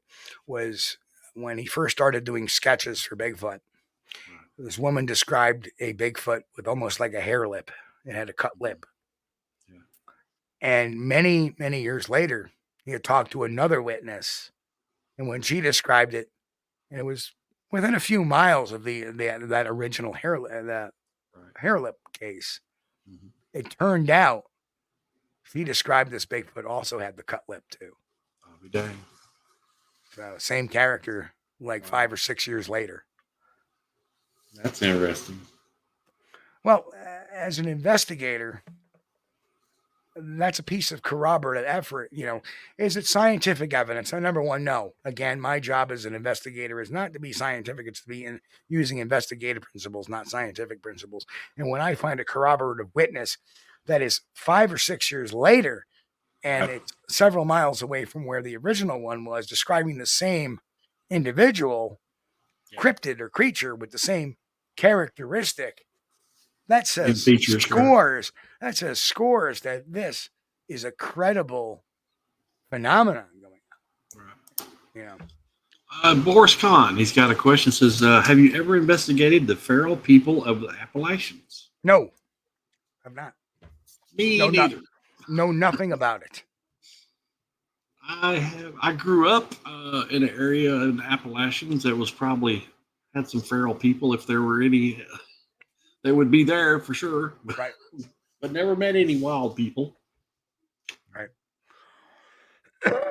No, I definitely have not done anything like that. But I just the whole lizard man thing kind of fell into it. It was very, very fascinating stuff. Yeah. But I kind of took it tongue in cheek because the community was, Whitehall has just recently got invested into the whole Sasquatch thing over the last 5 or 6 years. That's recent to me. Of course, we know sightings in Whitehall. I've gotten cases as far back as the 40s. Yeah. Whitehall, right? 1949 to be exact. Gentleman had a Bigfoot sighting back then, and they didn't talk about it. And then, of course, the 70s, the big flap in the 70s and 80s. And it wasn't until the late 2000s late 2020, 2010s that Whitehall started to embrace this Bigfoot thing. So I think their first Bigfoot festival, was in 2014, 2015, maybe, if I'm right or wrong. So it's only within the last 10, 12 years that Whitehall has kind of embraced this Bigfoot thing. The only one that really embraced it was Cliff Sparks, who had his own sighting on his golf course and put it on his golf course sign. Other than that, there was nothing. And then finally, I think it was maybe 2005, 2006, Paul Bartholomew got the law passed. A gentleman by the name of Joaquin, I forget his last name, he passed away, but he carved up the Sasquatch statue that went in front of the community center. And now they finally got their historical marker, which we showed a few weeks ago or a month ago on the show. And I did want to mention, Steve, that I just had recently found this out. Matter of fact, not last Friday, but Friday, August the 1st, that Bowling Green, Kentucky, sponsored a Bigfoot mini-con. They call it Bigfoot, Bowling Green Bigfoot Mini-Con. And that's Bowling Green, Kentucky. It's only about 35 miles south from where I'm at. And they had speaking Dr. Maria Mayer, Russell Accord, Dr. Jeff Meldrum, and Ryan Golembeski. Ryan Golembeski, RPG. Golembeski. Okay. I wasn't sure about Ryan's last name there. Sorry, Ryan, for listening. But I did not get to go because I found out about this happening while it was happening. And it was the same week. And it was the same weekend as Hocking Hills. Yes, it was. Yes, otherwise, I would have taken it as a nice excuse to visit Chris. Yeah, you could have bebopped on down, man. I could have made 35 miles standing on my head. Yeah. So next year, if it goes on again, if they have another one, we'll keep an eye out for it. That's so Chris's job, is to keep an eye out for that. I will. If it doesn't coincide with Hocking Hills, then I'm going to come down and Chris and I will go. Well, yeah, that's go spoil the party. We'll go crash the party. Yeah, they need to kind of get together on these dates so they don't have so much stuff going on the same weekend. But yeah, I was kind of shocked to find that out. There was no press, no media on it. There was another Bigfoot conference going on in central Pennsylvania too at the same weekend. Well, my youngest son Andy, and I were coming back from the old home place, and we had heard it that Friday on the radio, and I was like, "What? Bowling Green Bigfoot Mini-Con? What is this?" And I got home and started checking it out online, and sure enough, turned out it was a thing. But it's good to see that stuff is getting started in Kentucky. Well, if it's not the same weekend as Hocking Hills next year, maybe I can squeak an invite to talk. That would be cool. You never know. Well, if they had Russell Accord and Maria Meyer on there, and sure. Well, the person I have spoke with that I've shared the stage with the most has been Dr. Jeff Meldrum. Yeah, Dr. Meldrum was there. That would be so cool. And we could get Dr. Meldrum out over into the research area. It's been of course. Next month we won't be having a show for a couple of days because of the Pennsylvania Bigfoot camping adventure. Right. Now I'm going to bring my podcast equipment again, like I did this year, except for I have books on the way now. Good. So I'll be going down there with books for Pennsylvania, and I'll have them for Whitehall as well. I don't know what I don't know what the signal is like out there. I had 5G signal this year, which is awesome. Last year I had 4G in Hocking Hills. This year I had 5G. Yeah. So I was really good. So they upgraded. They must have upgraded. Verizon must have upgraded their lines. Yeah. Mrs. Trackway says try CrypticCon. CrypticCon. It's actually November CrypticCon. 23rd and 24th November. I have to check that out. Lexington. Yeah, Lexington's a bit of a drive for you. It's a pretty good haul. I have done it before, but not without paying for it. And the reason why he did it before was to see me. Yeah. Because I used to speak very frequently in Lexington, Kentucky at Scarefest, but unfortunately I got sick of being screwed over by them, and I decided no longer to. And I'll say that publicly now. Well, we were standing there waiting to get in the room where Steve was going to speak. And, I kind of casually just looked over my shoulder, and the guy standing next to me was that guy from, what was it? movie, Steve, the one where the people gets killed and he like designs some sort of traps for them. Saw.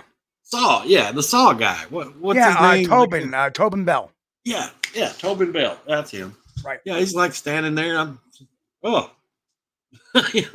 Okay. And he was giving a speech or presentation. Well, Scarefest was the most interesting place because there I am taking pardon the expression, taking a whiz at a urinal, and all of a sudden the guy comes into the urinal next to me. I look over, it's freaking Malcolm McDowell. Yeah. Wow. Yeah, that's cool. That's cool. And of course, the coolest event, the coolest time ever was being rushed out of my lecture the very first or second year I was there. And there was Kevin Graveau, who played Drax in the Underworld movies, the big lichen. He was sitting there waiting for me because he wanted to have a discussion on Bigfoot because he's practically a PhD in engineering. So he wanted to learn all about the mechanics of this Bigfoot mystery.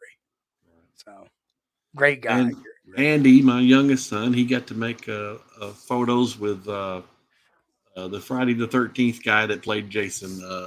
God, I've had some really interesting people. I mean, another one that showed up at my booth one year at Scarefest that wanted to talk about Bigfoot was Courtney Gaines. Courtney Gaines, if you recall, Children of the Corn, the remake. Yeah. Right. He was in The Burbs, and he was in several other horror movies and stuff. A great guy. And then he wanted to talk about it. And then I am at a Comic-Con in Saratoga one year. Yeah. And who do I find at my table? Jason Mewes.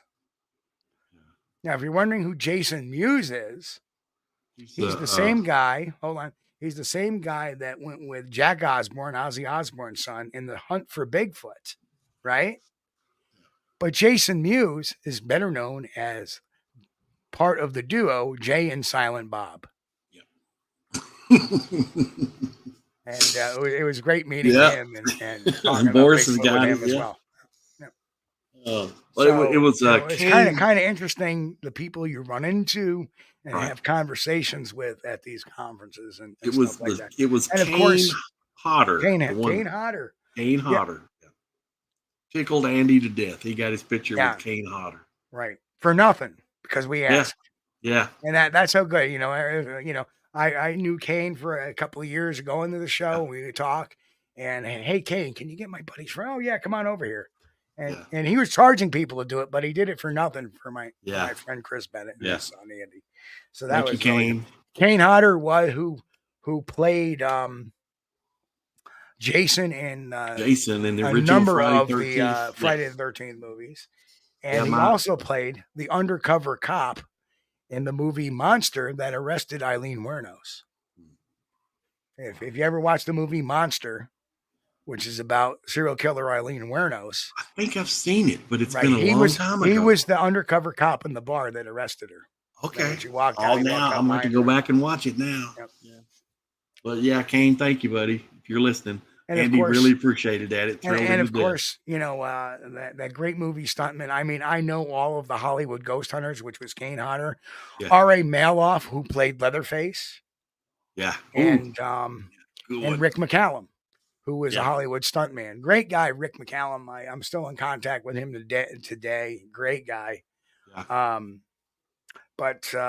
Yeah. When there was a lot of famous. A lot of fun things were going on, but here was the issue. The issue is that it would cost me about $1,000 to go there. Right. And I was providing them a lecture, and I wasn't getting paid to provide that lecture. And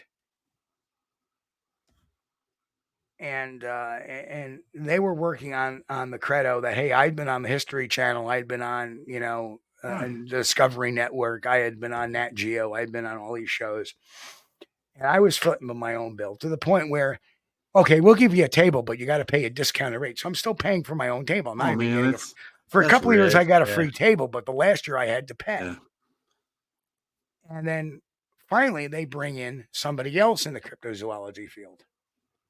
Right. And that annoyed me because they were paying for his hotel. They were paying for his travel. They were paying for his table. Oh, man. Well, I had been going there for 4 or 5 times. So I invested $4 or $5 grand over the course of years going there, hoping that it would lead. No, we'll bring in somebody else and keep you. And they were asking me to come back, and they weren't giving me anything.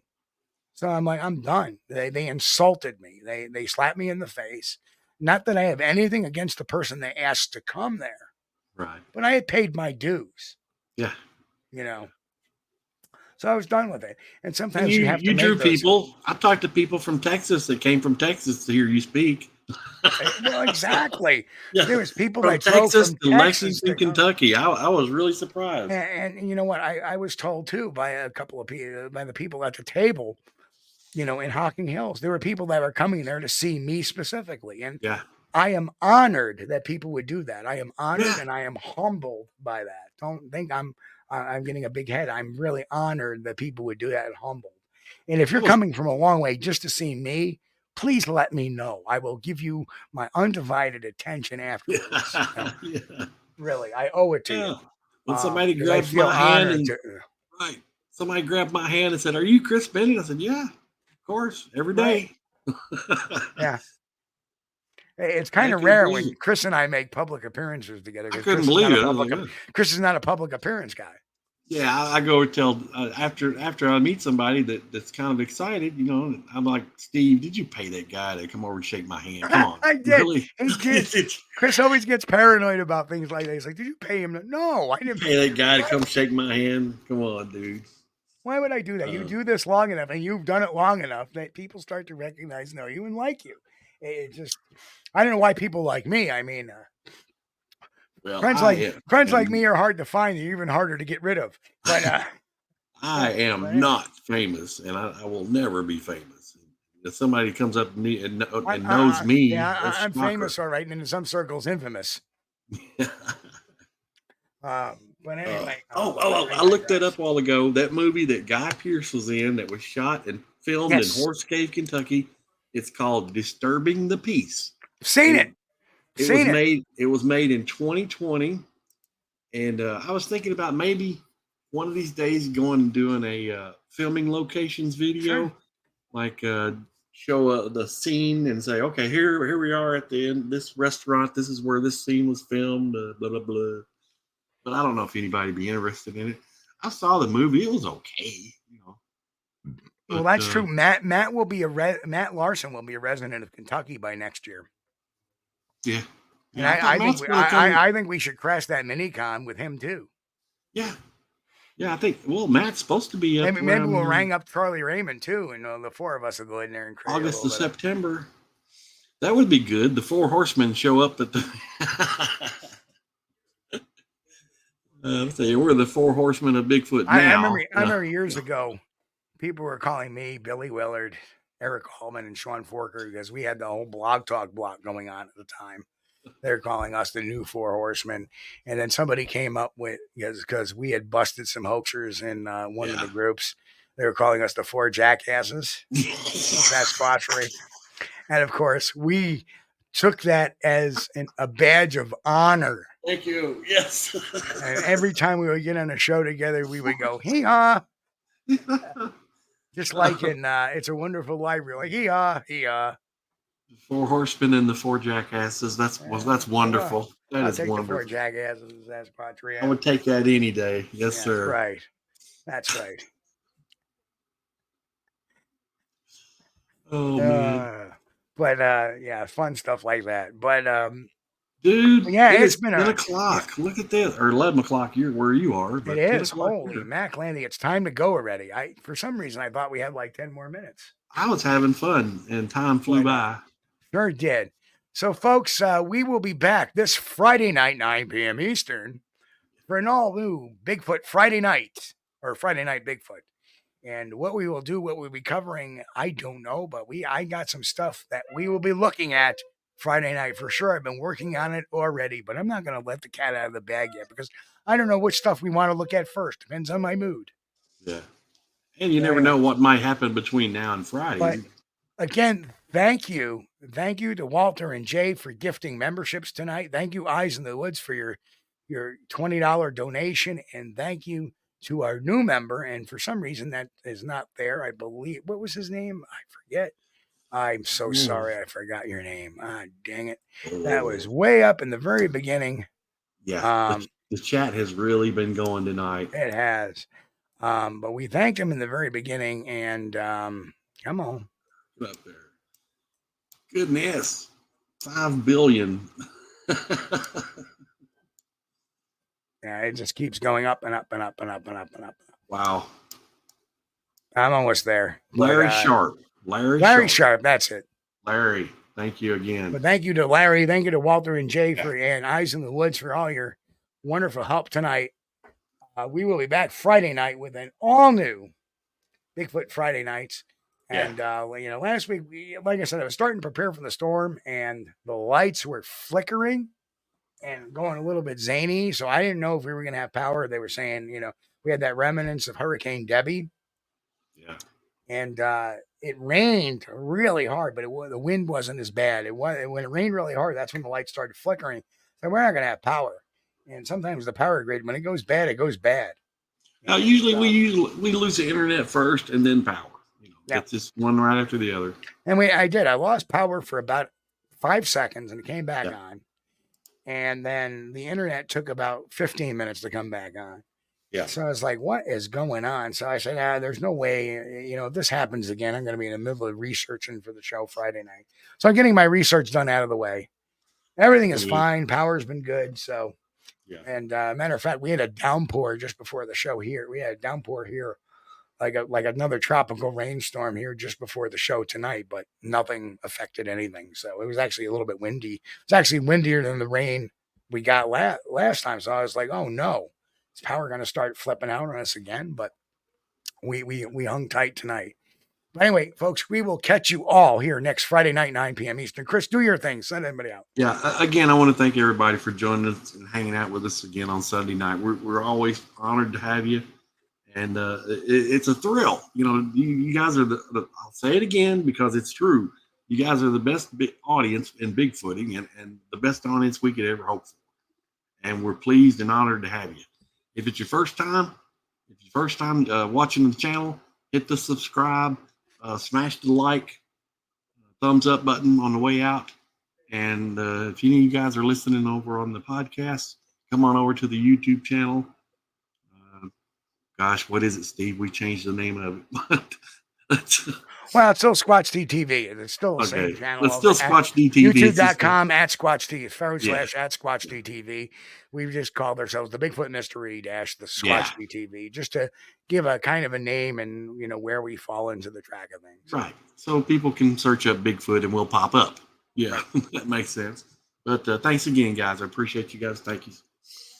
And folks, again, on behalf of me and Chris, thank you everybody for being here. We love you guys. We have the best audience in the world.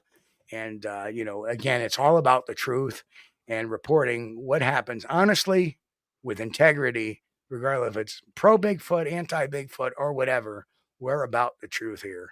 And that is what is most important to me and Chris. And as an investigator that has been doing investigations for over 30 plus years, that is my calling. So anyway, folks, we'll catch you all Friday night, 9 p.m. Eastern.